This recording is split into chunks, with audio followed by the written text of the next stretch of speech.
All right, got another daily drive. Coming at you live on day 17. Actually, I don't know why I said live, because this gets uploaded like an hour later, so it's not live. But since I don't record live, it's about as close as you can get. I'm trying to make sure I upload these daily, right? Oh, man. So today's daily drive. Today, being the anniversary of 9/11, I'm not going to sit here and act like I'm some super patriotic person or try to steal anything from that day or whatever, or that I'm, watch my video 9/11 or whatever. But one of the greatest stories from this day, the man with the red bandana. If you've never looked him up, I would just search the man with the red bandana story.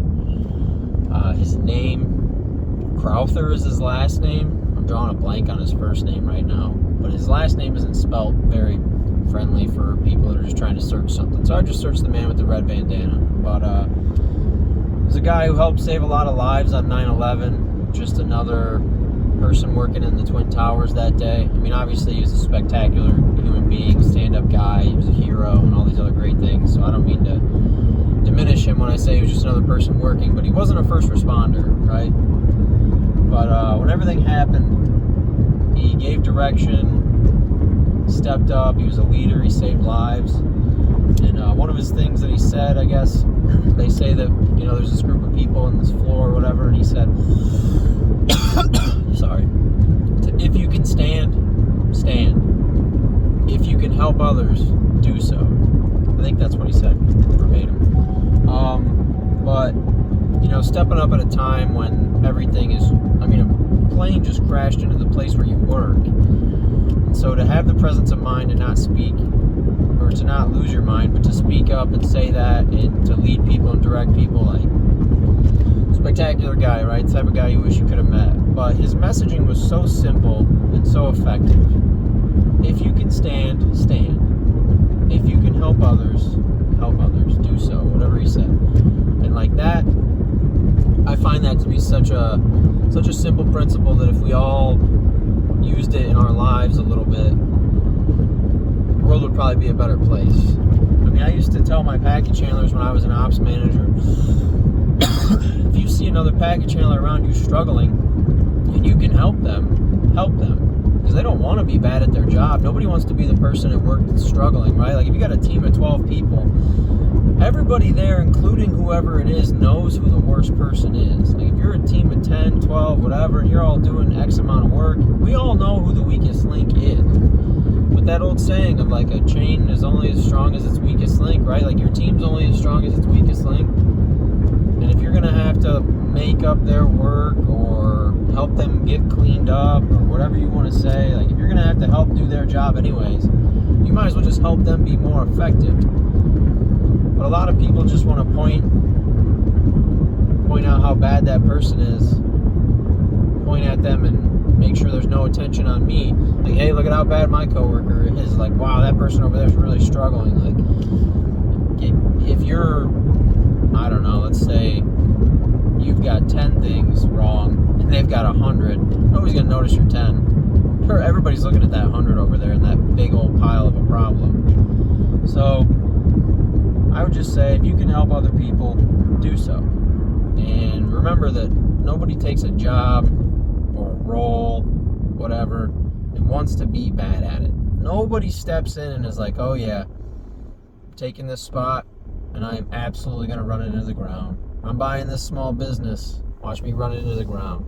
Like, I don't know, maybe your buddy is buying his first small business and you've got 10 years experience and you're watching him and he's telling you some of his struggles and you could help, but you'd rather just go home and tell your wife about how so-and-so's an idiot.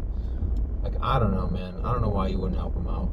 I genuinely believe that you get a level of satisfaction or you reach a level of maybe happiness, etc., when you help other people. Like when you genuinely help somebody and you help them get from A to B and B to C, and then they're thriving on their own. Maybe they don't even need your help anymore. You started out as their mentor and now they're just crushing it. They don't need you. That should make you feel great inside. It's always made me feel good. So, I don't know. Get out there and help people if you can. There's absolutely no reason not to. I don't see why people want to do each other so dirty. everybody. And help, like I said, most of the time if you help a bunch of people around you, you'll find that your life's going to get easier. I helped the 10 people. I got a team of 12 people, and I am the absolute best person. Maybe I'm second best. We'll leave the top 2 spots up for debate.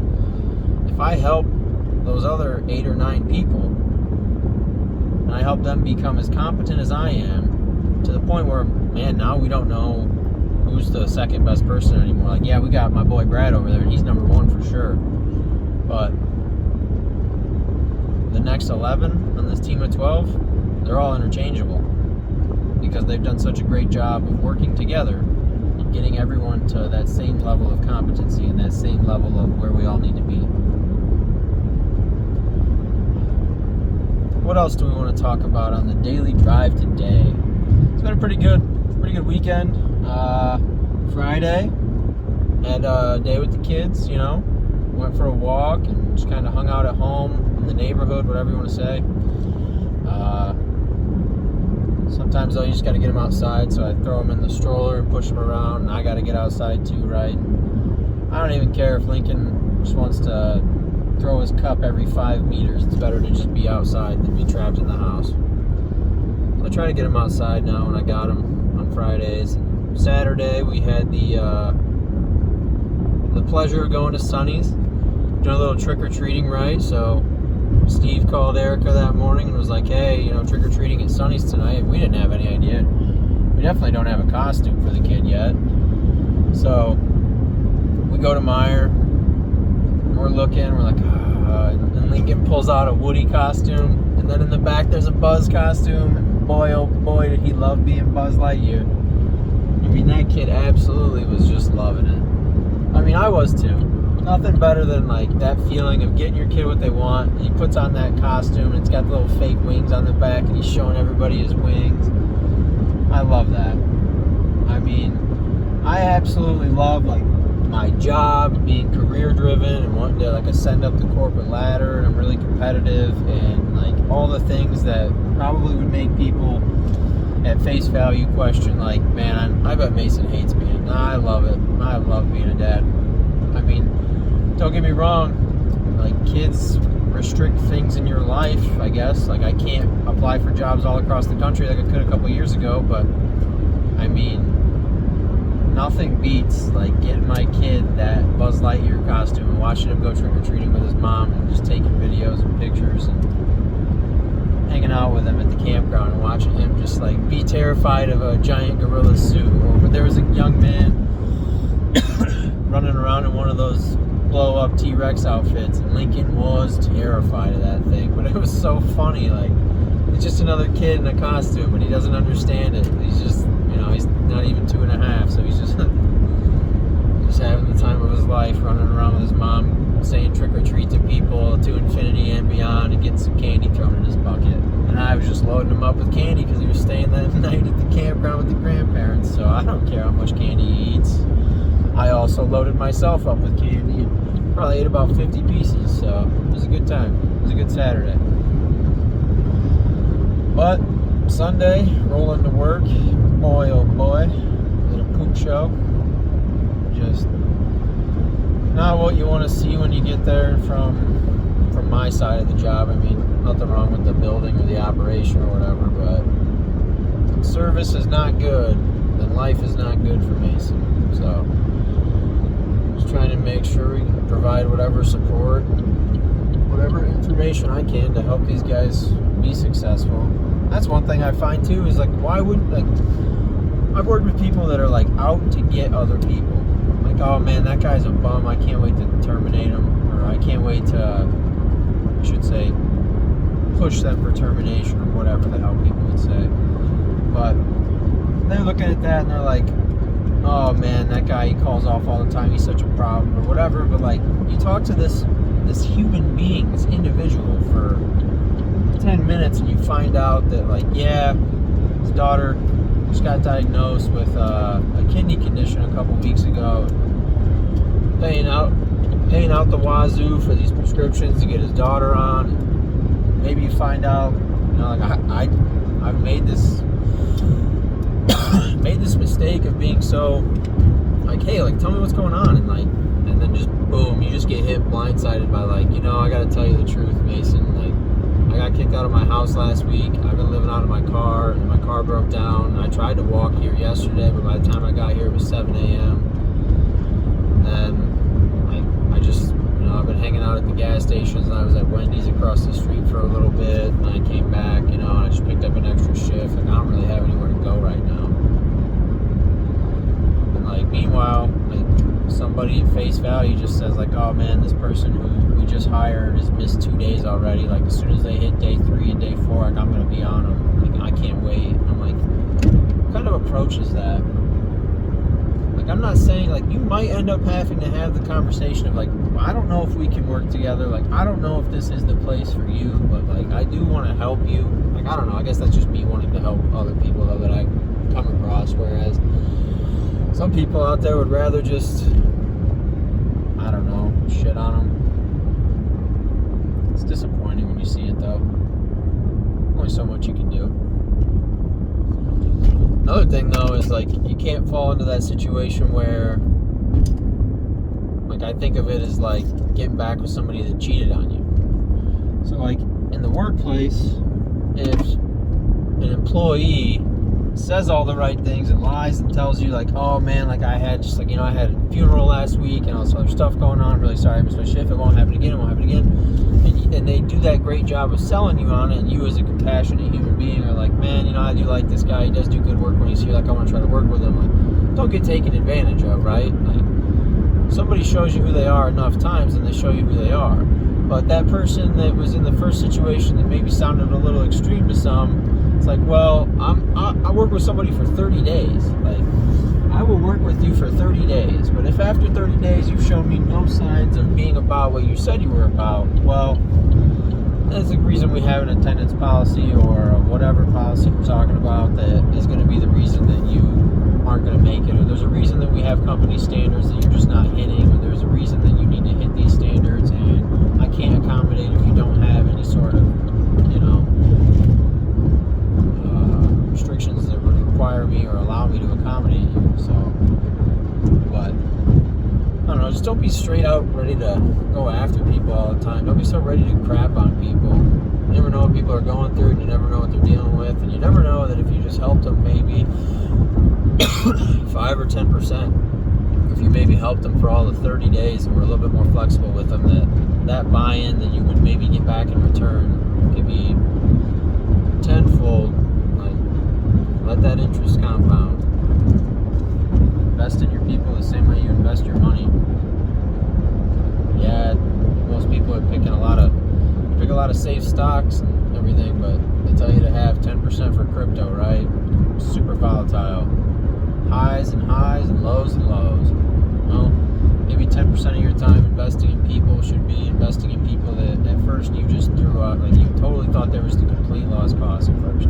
Like, it's easy to invest in the guy who has the best attitude, is a great teammate to other people, is always there, and then starts to have a little bit of an attendance problem, and then they just tell you straight up what's going on, and then they come back but like, you got a brand new person and maybe they're struggling, and you haven't even taken the chance to get to know them. Like, you don't know anything about their life. I don't know. It's just something I see in the workplace that frustrates me.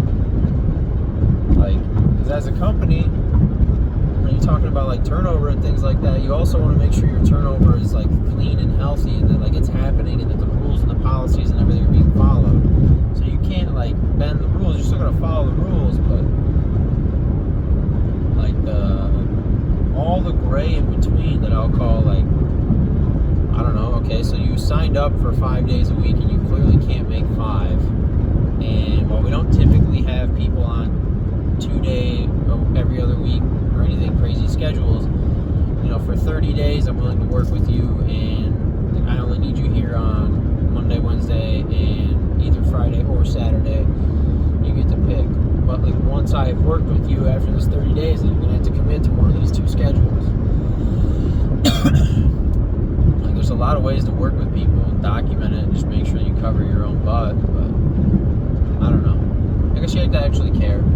Some people are just here for a paycheck, even in management, at every level.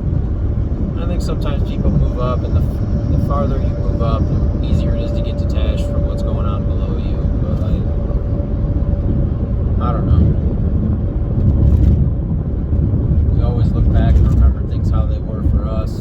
We don't even typically have, I'll call it an accurate truth on what we remember either, right? Like we tell ourselves this narrative. Like we all got our own story. We all got our own story. We all got this narrative. And you make it up in your own head. Some of it you probably say aloud to other people, and your narrative might fit somewhat with other people's narratives, so you guys can agree. Like you and your 3 coworkers are all going through the same stuff, and you're perceiving things very similarly. So what you talk about, what they talk about, you're relatively in agreement on. But you move on to separate levels or locations or whatever, and you tell tales about that time that maybe they wouldn't agree 100% with later. Looking back on it for them a year later and looking back on it for you a year later might be 2 entirely different perspectives depending on what's happened in that last 365 days. So, but talking about narratives, everybody's got a narrative. Like we all have our own story, right? So like in your story, are you the champion? Are you the victim? Are you the go-getter? Are you the person that just like faces adversity, pushes themselves through? Like whatever you believe about yourself is what's going to happen. It is who you are. So I just think that make sure you consider your narrative and how you talk about yourself, how you think about yourself. You know, like if I envision myself as somebody who's going to get there, and I keep envisioning myself getting there, no matter the circumstances, no matter how life continues to change in the day-to-day and the week-to-week. Like I got this goal for 3 years from now, and I'm going to get there, and I have a vision of how I'm going to get there, and I talk to myself about like, you know, like when adversity comes up, like I'm going to face it head on. I'm going to be a next play kind of guy. I'm going to make sure that I'm, you know, just like I'm pushing forward, right? Like I don't have to take the right step necessarily.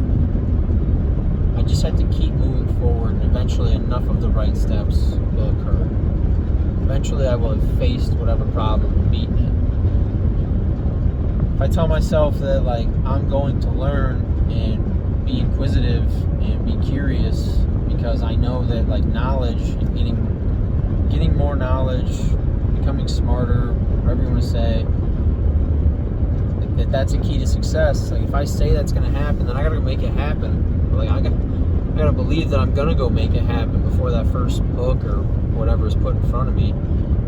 It's long and it's kind of dry, and I'm really struggling through the first 30 pages. But I envision myself as this person who's going to learn and become more more educated on these subjects that I'm invested in because they matter for my career and my future. Right? But like if I envision myself, I'm talking to myself and I'm like, I'm a lazy bum, I'm just kind of a loser. You know, I'm just like I don't know, I'm a stoner, I'm a drunk, I'm an alcoholic, whatever people say. Like I don't know, everybody's different, right? Like I'm just kind of like this drug dealing loser friend who has a part-time job, you're not really struggling. However you're talking to yourself matters. Now you can't be delusional. You have to have some levels of self-awareness that you're imploring. Like I can't say like, you know what, 5 years, Mason Langender for President of the United States, I'm making it happen. Because I know absolutely nothing about politics. I know absolutely nothing about how I would get involved in any of that. But I can say like Mason Langender for the next 4 years, like I'm going to be a Toledo City Council person or whatever. I don't know. Like shout out to my boy Daniel Ortiz, trying to make things happen in the Toledo area. Like that's somebody that I know that didn't necessarily come up in any way political or like have a super political family that pushed him into that or anything. And he wasn't like a part of groups of friends that when I think back on our time throughout school that I knew Daniel, like he didn't have any reason to say then that he would be, you know, Toledo City Councilman or Ohio State representative or try to be, I don't know what he wants to do. I don't talk to him enough, but I see him out there and like his posts, share his content, try to when I can. But point being is like he probably believed like he could do it, believe like, oh, I can get into this and I can do it and I can find success in this avenue and I can make sure that I am someone who is gonna do things the right way. I'm gonna make sure I have a great grassroots organization that is going door to door and getting, signatures or getting the funding that he needs or whatever the case may be for Daniel. I don't know, but like I know that he had to believe in himself to get from absolutely no political experience to where he's at now. And so, make sure you believe in yourself and the conversations you're having with yourself about your goals and what you're trying to achieve align. And don't hang out with people that, like, I guess don't believe in you or put you down or try to box you into whatever categories. Like, if I was hanging out with some people that I was spending time with just 4 or 5 years ago, like right now, if I just started to hang out with them again tomorrow, they would have all the preconceived notions of who I was then, wouldn't know anything about what I've done in the last few years, and most likely would make a lot of wrong assumptions. And for example, I could be hanging out with them and they'd be like, yo, you want to rip a dab? And I would be like, no. And they'd be like, what? Do you have to like take a drug test or something? And I'd just be like, no, I just don't want to. Or like, hey, like, heck, my boy Dane out in Utah right now would be like, hey, you want a nicotine lozenge? And I'd be like, nah, I'm good, man, I quit. And he'd be like, really? Good for you, man. So like, they don't know. They don't know what you've been doing. Nobody knows what you're doing most of the time. Nobody cares. Like, most people are worried about themselves. Like, I'm worried about what I gotta do or how I'm gonna get this person that's in front of me going 68 and 70 out of my way. How I'm ever gonna get around them. I can't even get past this semi. Like, but they're not worried at all about me. They do not care about me in my car back here. They're worried about whatever's in front of them or whatever's going on in their car. Maybe their dog's in their car. Maybe their kids are in there screaming and driving them nuts. But point being is most people are not worried about you and they're not inquiring, right? Like, when's the last time you had a bunch of people that you consider good friends? Like, I don't know. For me, I guess personally, and from the experiences that I've seen, like my wife, myself, I'm gonna guess my brother, like, I don't think anybody I know personally has like 25 or 30 friends reaching out to them on a week-to-week basis and just like catching up and being like, oh, how you been? What have you been up to? What have you been accomplishing? Or what have you been working on? Those just aren't the conversations that I have even when I see people most of the time. Like, only like, I got a lot of friends. I got a lot of friends that when I do see them, I do have a good 10, 15, 20 minute conversation if I see them out and about, like at whatever place where we may both happen to be. And then there's the times of year where you actually get to hang out and spend time together and have real conversations. But like, day to day, in the next 14 days, I might talk to 10 of my friends. The rest of it will be like coworkers and people I work with, my wife, my family. But like, that doesn't mean I only have 10 friends. They don't know what you're going through day to day. They probably don't know what you go through week to week, and they might hear about like the bigger parts of your life when you see them month to month. Some people out there, sure, maybe you got 20, 30 friends that you see all the time. Good for you, like, genuinely. I ain't jealous, I ain't hating, I don't have that, and I don't know anybody that does have that, right? For the most part, everybody's relationships that I see or witness or hear about are month-to-month type things, like for your friends that you don't work or live really in close proximity to. Like, my brother lives less than 2 miles from me, and I still could go a month without seeing him potentially, because between our work schedules and life, you don't always see each other, and that's okay. Like, it is what it is, it does what it does. It doesn't change your relationship or anything, but it means my brother doesn't know. I don't know, the last time I saw him, he probably had no idea that I quit nicotine. He probably has no idea right now, because I don't talk about it with him. Like, I'm not like, hey man, I quit nicotine. Like, pat me on the back. Like, it's not something that came up in conversation, so it just never gets brought up.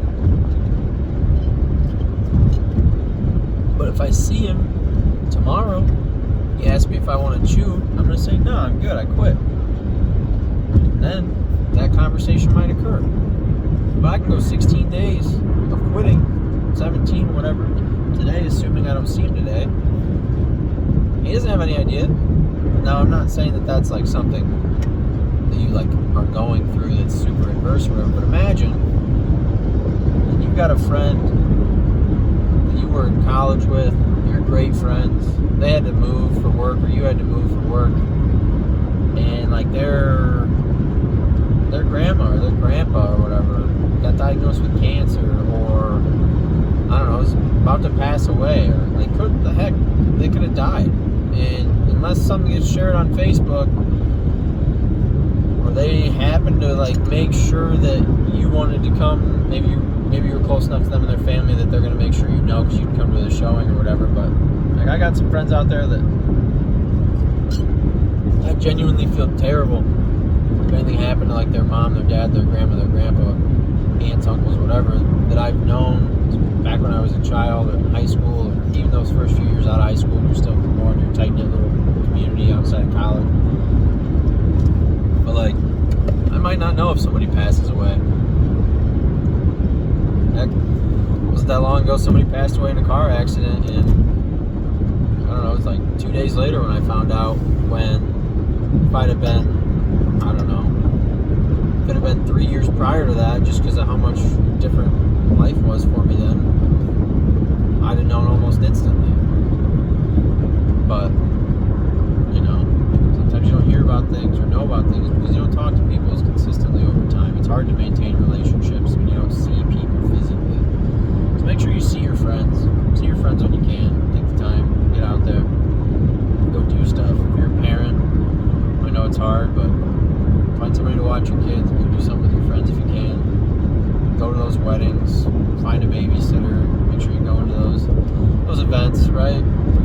Like when we get invited to a wedding, it's pretty convenient that my parents and Erica's parents are both almost always willing to say yes, that they'll watch the kids, right?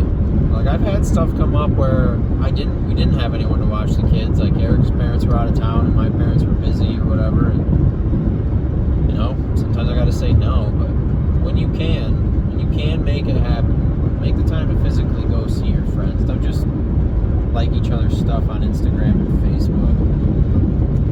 Or hey, send some Snapchats, right? Like even a video of you being like, hey man, I really miss you. I hope you know that like you're one of my best friends, and I know we don't talk that much, but like I'd still do anything for you. Like send somebody a video like that. Make their day. Why wouldn't you? I don't understand it. Like do that stuff for the people in your lives. Why not? You could be dead tomorrow. I could die on the other side of this hill coming up. Like it is what it is. Like, I get up here going up this hill and have something happen to my tire. Boom, go over this little bridge, dead skis. My wife and my daughter could, I pray to God they don't, but my wife and my daughter could get in a car accident on their way to going out to lunch or whatever she's doing today. It'd be the worst day of my life. Like, it's possible. So why wouldn't I tell my wife every day that I love her and that she's beautiful? Like, why wouldn't I tell my daughter, like, oh, you're the cutest little thing on earth? I mean, she doesn't get it. She's 6 months old. I can just talk to her in the right tone and tell her that she looks like a poopy-flavored lollipop, but you get the point.